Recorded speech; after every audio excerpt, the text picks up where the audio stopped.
Hello there guys, welcome to another of my videos. On this video there's quite a few things to negotiate about. So Ole Gunnar Solskjaer has recently made an exciting transfer prediction. He has said that Manchester United is attractive for any young player. And like I said, Tino, there has been quite a few young players on our agenda. Obviously, Jadon Sancho is one of them young players on our agenda. You already know the news regarding Jadon Sancho. Now, obviously, there was stories coming out a few weeks ago. This was stemming from Ian McGarrett and Duncan Castles. And they said that Jadon Sancho has agreed personal terms with Manchester United. And it says he has agreed a 5-year contract with a football club worth around £140,000 a week, but no fee has yet come to an agreement between Manchester United and Borussia Dortmund. And Borussia Dortmund's asking price seems to be the stumbling block, because we've said several times we are not willing to smash our transfer record for him. And Dortmund have said several times that they want over £100 million for Sancho. I think Dortmund have said that they want £116 million. Recent reports have said that we're only willing to pay £60 or £70 million for any player. It recently said that we're only willing to pay £50 million for Jadon Sancho. But obviously, there was stories coming back out in February saying that Jadon Sancho had agreed almost every little detail of a move to Manchester United. But again, it said, no fee has come to an agreement. Now, obviously, last month, you had the Borussia Dortmund CEO coming out saying that he's convinced that Sancho will stay at Borussia Dortmund because he said, that no club will meet their asking price for Jadon Sancho. On the other hand, you had Lucien Favre last month, the Borussia Dortmund boss. He said contrast, he said that Jadon Sancho could still leave Borussia Dortmund in the summer transfer window, but Borussia Dortmund have said quite a few times they are not willing to step in Jadon Sancho's way if he wants to leave Borussia Dortmund in the summer transfer window. He recently said that Borussia Dortmund are now looking for replacements for Sancho because they've come to accept the fact that he does want to leave. It recently said that we are planning to put like 6 players up for sale to fund the move for Jadon Sancho. There was also stories coming out recently saying that the deadline for Jadon Sancho's been set, and it said we've got like until the 10th of August to sign the player. If we don't sign him by then, the deal is off. I think the German transfer window opens in October. But like I've said, Tino, Jadon Sancho is our number one priority target. We first expressed our interest in him in 2017.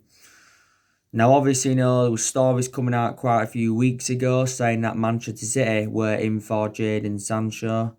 Well, he was open to making a return to Man City because we've been struggling to meet their asking price. Man City are not interested in recommending him back in. Sancho is a former Manchester City player. He enjoyed a few years with Manchester City, but he never got assured any first team opportunities at City. And this is the main explanation why I left Manchester City to join Borussia Dortmund. Of course, Borussia Dortmund only paid £8 million for Jadon Sancho. Just £8 million.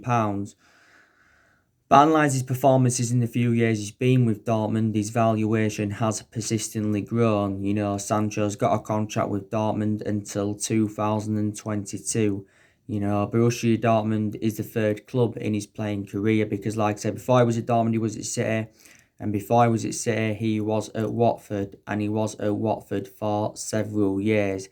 And Jadon Sancho is only at the age of 20. Don't forget, we've already made a promise, to him that we are willing to offer him the number 7 because we have got number 7 vacant at the moment, and we've had a lot of good number 7s up and down the generations. Liverpool have also been in for him before. Chelsea have also been in for him before. I think Jadon Sancho was a boyhood Chelsea fan. He was a boyhood Chelsea fan. But yeah, so, we are still looking to get him in. Don't forget, quite a few weeks ago, was it, Jadon Sancho got fined around £8,000 for breaking lockdown rules.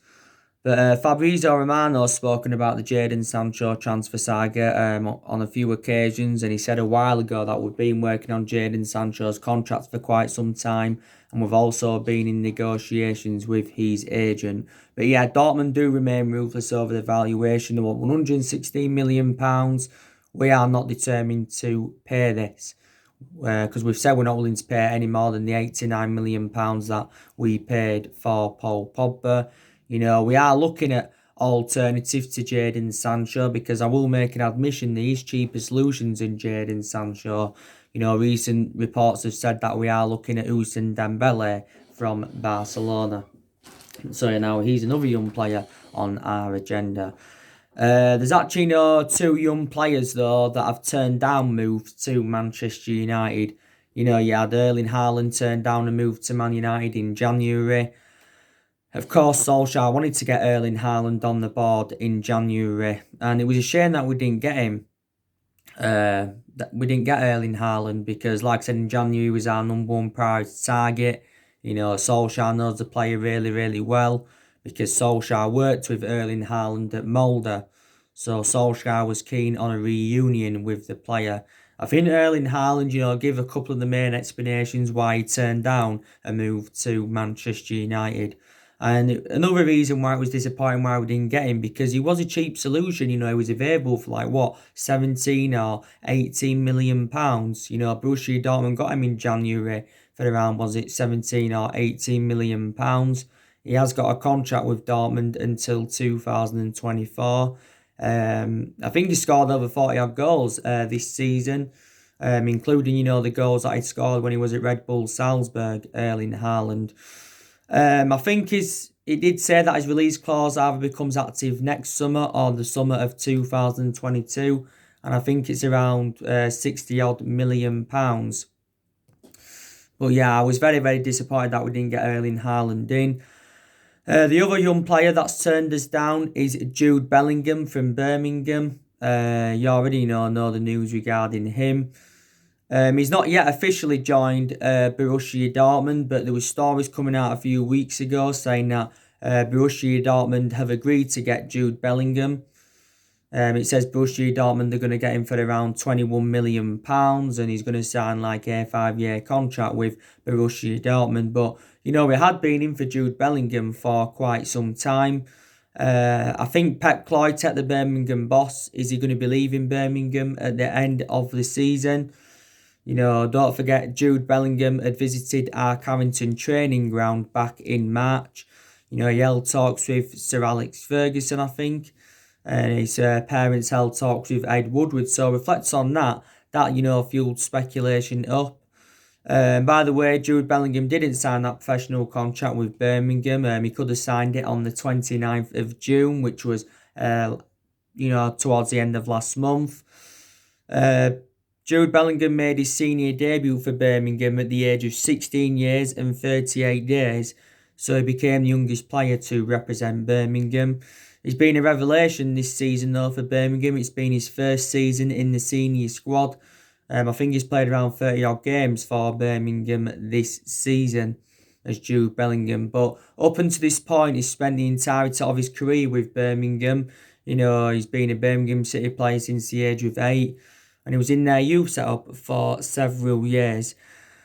But yeah, it's looking likely, he's going to be going to Borussia Dortmund. Actually, an announcement was supposed to be made the other week, because it said the announcement was going to be made in the coming days. But obviously, there's been no announcement yet made. It did say earlier on in the season that, we'd made a promise to Jude Bellingham if he'd come to Man United. It said, we was willing to offer him a senior role. It also mentioned at one point that wanted to get Jude Bellingham's brother as part of the deal, and that's Joe Bellingham. And I think, he's the age of 15. So we've missed out on Jude Bellingham. We've also missed out on Erling Haaland. Don't forget, we did get Bruno Fernandes in the January transfer window, and Bruno Fernandes has made the difference in the team. Bruno Fernandes has now got 8 goals for Manchester United since his arrival from Sporting Lisbon. He's not only good at scoring goals, Bruno Fernandes. He's very, very good at creating chances. He's like two players in one. The way he performs. He's also good on and off the ball. But what a difference he has made in the team. I think Bruno Fernandes got Premier League Player of the Month for June.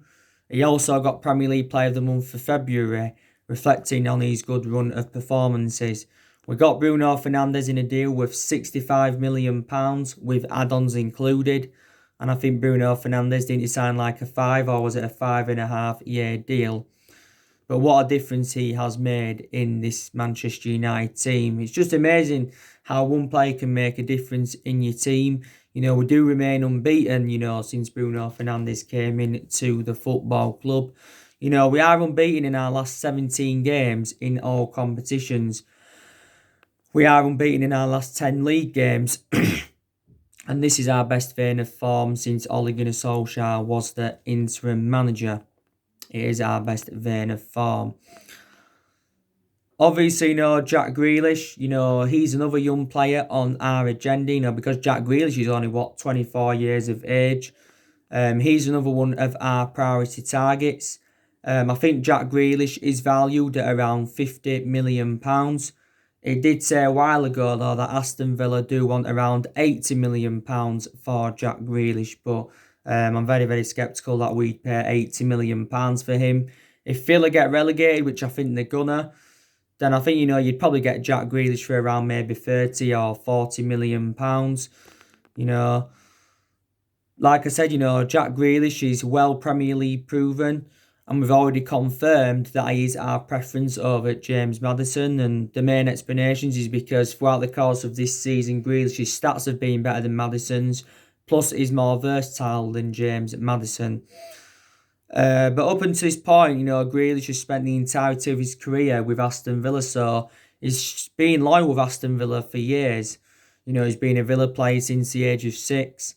He's been in their senior squad since 2014. But since then has become an integral part of their team, and he's flourished under Dean Smith's guidance. He has got a contract with Aston Villa until 2023. But Jack Grealish now feels as though he's far too good for Aston Villa, and Aston Villa cannot match his ability. They cannot match his ability. You had the former Aston Villa boss, Tim Sherwood. He said the other week that allegedly Jack Grealish has agreed a move to Manchester United, because it said around 3 weeks ago now, was it, that Jack Grealish had purchased a house near our Carrington training base. So that, fueled some speculation up. It also recently said that Manchester City are interested in Jack Grealish. So if we're to get Grealish and Jadon Sancho, that's probably gonna cost us around 160, maybe 170 million pounds for both players. Maybe even more. So this is Ole Gunnar Solskjaer's transfer prediction. He says any young player would be determined to come to Manchester United. But Solskjaer did say, didn't he, earlier on in his managerial career with Man United, that he wants to recruit young British talents to the football club. Because 3 of the 5 players that he has recommended in so far to Manchester United, are British. So let's just put that into the equation. So that is the latest news on that. Don't forget, Solskjaer did say our plans for next season, our transfer strategy and our pre-season plans are up in the air because of the uncertainty of how the current campaign will finish. Also too with COVID-19 as well. Solskjaer did say, didn't he, a few weeks ago, he's unsure what our transfer budget will be for the summer transfer window, with the financial impact of the coronavirus pandemic. Solskjaer's already told Ed Woodward, the 3 positions that he wants to strengthen up. He wants to recommend a striker in. He also wants to recommend a right winger in. And he also wants to recommend a centre defensive midfielder in. There's still stories coming out saying that Solskjaer wants to recommend a centre half in. One thing Solskjaer did say regarding the summer transfer window is that he will avoid buying any rotten apples. because he had warned our players quite a few weeks ago now that he will not tolerate any rotten apples in the squad. But, the summer transfer window will be Ole Gunnar Solskjaer's fourth transfer window as Manchester United manager. Solskjaer knows he's got the backing of Ed Woodward, and he's also got the backing of the Glazers. By the way, before the resumption of the season, it had got confirmed anyway that we'd taken around a £140 million loan from our £150 million revolving credit facility, to help us get the right calibre players to the football club in the summer transfer window. Don't forget the other month, my latest financial figures had got revealed by Ed Woodward, that is. It said our net debt is just over 429 million, and our debt had risen up by almost 130 million pounds. But you had Ed Woodward the other month saying that we will remain competitive in the summer transfer market. But he did say, we won't do business as usual. So he ruled out big transfers to Manchester United, But I think Solskjaer's looking to make around two or three signings in the summer transfer window. This is, what he's looking to do, But it'll be interesting to see how he approaches summer transfer window. It really, really will. Like I said, our expectations next season will be to challenge for the Premier League title. Because this has been a 7th season now. We have failed to mount any kind of title challenge up, and Solskjaer did recently make an admission saying that we've obviously got to spend money to compete with the likes of Manchester City and Liverpool, but we haven't won the Premier League since 2013, so the last time we won it was in Alex Ferguson's last season. Obviously, we've got priorities for the remainder of this season. Obviously, top four is a priority for us because we do want qualification for the Champions League. Because Solskjaer was recently talking about the importance of Champions League qualification. If we get qualification for the Champions League, will that have an impact on our, summer transfer business? As it stands at the moment, we're just 2 points behind Chelsea, 1 point behind Leicester. We've had another good weekend. Chelsea losing 3-0 to Sheffield United. Leicester losing 4-1 to Bournemouth. So if we are to win tonight, we will go up to third. Definitely we can finish third, and that would be a fantastic achievement if we could finish third. But minimum we want is fourth because, like I said, we want Champions League qualification. But there again, depends what happens with Manchester City's ban, doesn't it? If they were to get it upheld, then 5th place, I think, would be a Champions League spot. Like I said, the FA Cup and the Europa League are 2 priorities for us because that's a chance for us winning 2 trophies under Ole Gunnar Solskjaer. And, we haven't won out in terms of silverware since 2017. And that was when we won the Europa League and the League Cup under Jose Mourinho. Won the FA Cup back under Louis van Gaal in 2016. Won the FA Cup under Louis van Gaal. So we've only won 3 trophies, since Alex Ferguson's retirement. But we need to get some silverware on the board under Solskjaer. And I think we can win at least the FA Cup or the Europa League. At least one of them. We could even actually, win both of them. We are capable of doing it. We're in to the semi-finals of the FA Cup. We've got Chelsea. I'm really looking forward to that game. And, more or less into the last 8 of the Europa League because we are 5-0 up against Lask from the first leg. As you all know, the draw for the Europa League has already been done. Like I said, in the quarterfinals, we've either got Istanbul, Başakşehir or Copenhagen. I think we are emerged as one of the favourites to win the Europa League. Don't forget, Solskjaer's recently demanded maximum points. He says we've got to win all of our remaining games, if we are to finish in the top 4. But now if we win all our 4 remaining games, we will actually, finish third. And I think, we will win all our remaining games. Obviously we've got Southampton tonight.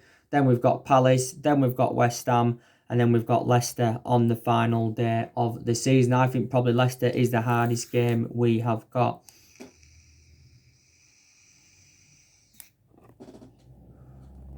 Leicester is the hardest game we have got. Here's the hardest game we have got is Leicester. But I think, we are capable of winning all of them. And, Solskjaer recently challenged us to go unbeaten for the remainder of the season. Yes, he did. Now, I've already given you my preview, haven't I, for the Southampton game tonight at Old Trafford. I've already as well given you my reaction to Ole Gunnar Solskjaer's press conference.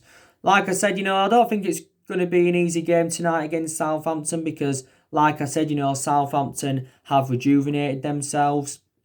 Don't forget they had that 9-0 loss to Leicester earlier on in the season, and at that point, it was looking likely Southampton were going to go down because they was facing a relegation battle, and it looked like Ralph Hasenhüttl, was going to be sacked as Southampton manager. But since then, they have done well. They've done well as well in the last few games of Southampton. I think they won beaten in the last 3 games or something like that. They recently beaten Manchester City.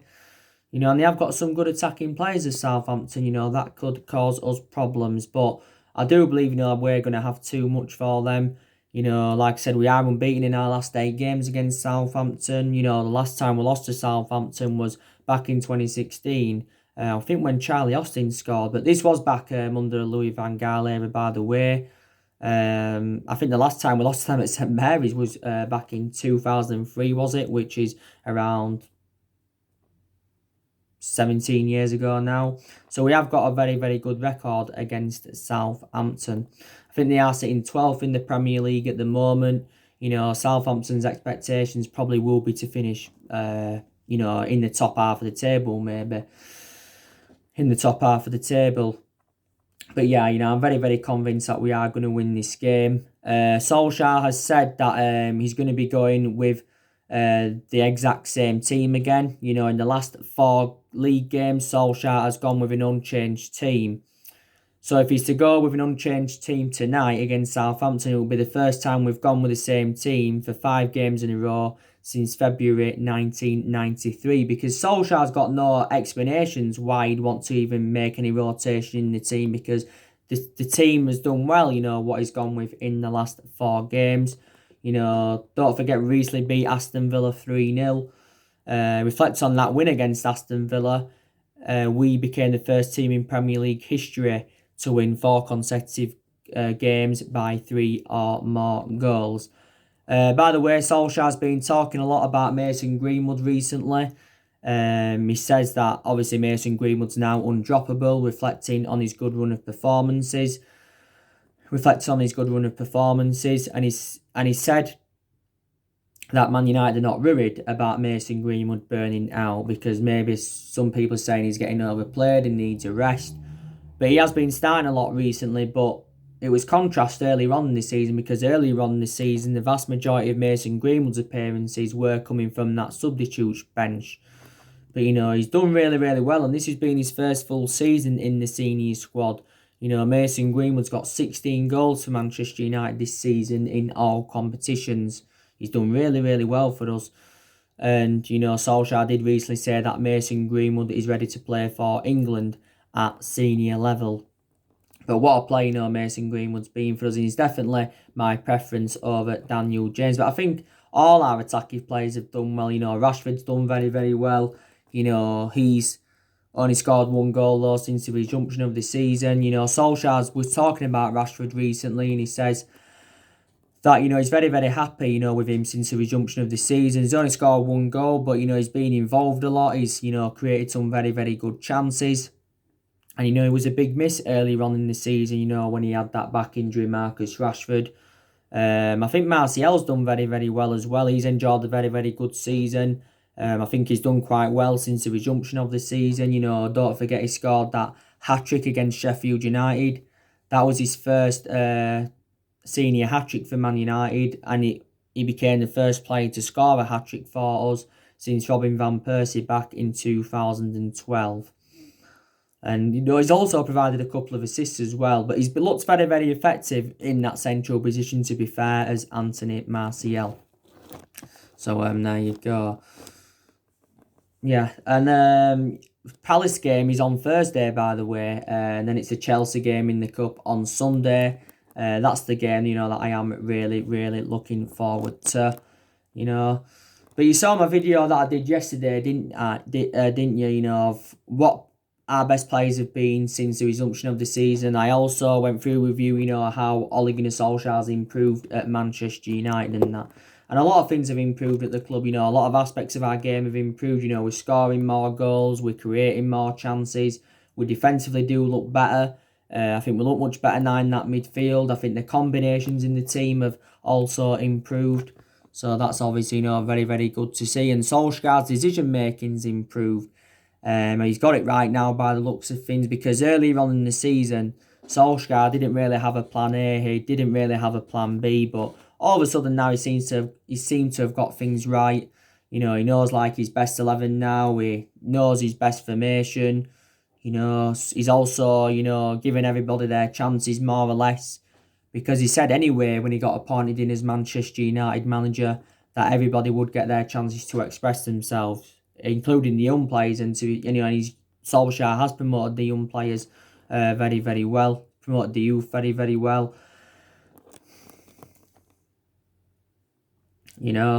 Like I said, he's brought 5 good players into the football club so far and spent just over £200 million on them. We've also extended a lot of players' contracts since Ole Gunnar Solskjaer got recommended into the club. We are still facing a dilemma regarding the contracts, like I've said before, because we've got around 8 players' contracts that are due to expire next year, and Solskjaer's got to make a decision on those 8 players.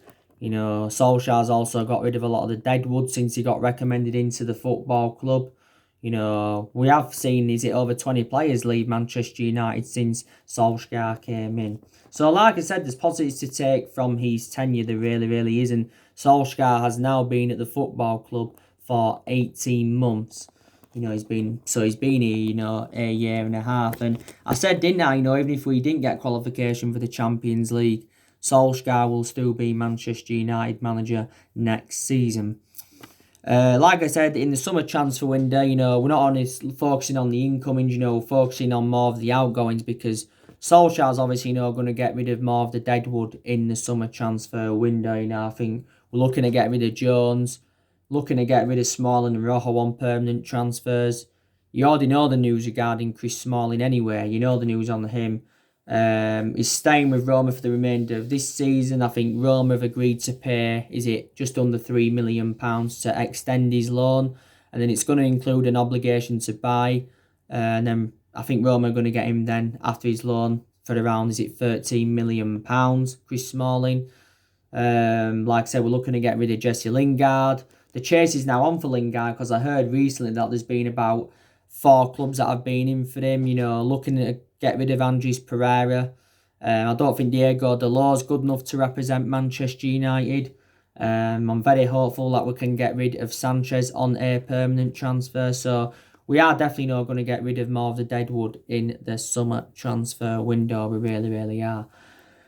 But you saw my videos from a while ago of what I mentioned earlier on this season. I was very, very critical of Solskjaer. A lot of Manchester United fans were very critical of Solskjaer, because earlier on in the season we enjoyed our worst start to a Premier League season for 30 years. And it was just looking like Ole Gunnar Solskjaer's managerial tenure was not going to work out. When Solskjaer was close to getting sacked, there was actually talks of Mauricio Pochettino coming in. There was also talks of Massimiliano Allegri coming in and that. But we just stuck with Solskjaer because, like I've said before, we haven't really got the structure to keep sacking managers. Because we've sacked 3 managers since the Ferguson era, and Solskjaer is our 4th permanent manager since the Alex Ferguson era. But in the last 7 years, we have spent close to the £1 billion range on players. And we have recruited over 30 odd players in since the Alex Ferguson era. And people will say, reflect on the money we've spent, we should be, where Liverpool are, or minimum where Manchester City are. But always spending big on players does not always guarantee you success. But there's been problems at the club. There's been a lot of problems at the club for several years. They weren't only problems with Solskjaer earlier on in the season. There were problems with certain players. There was a problem with certain players. Like I said, there's been problems with the club's ownership for several years, which is the Glazers, obviously. There's been a lot of problems with Ed Woodward. There's been a lot of problems with the club's board. We've been criticised for several years, though, reflects on how poor our recruitment policy's been, with us overpaying for players as well. We've also been criticised for that. But yeah, so that's mainly everything to update you with today. Guys, drop your comments, likes below on the channel. If you do, consider subscribe as always, and take care. God bless. See you all again very, very soon.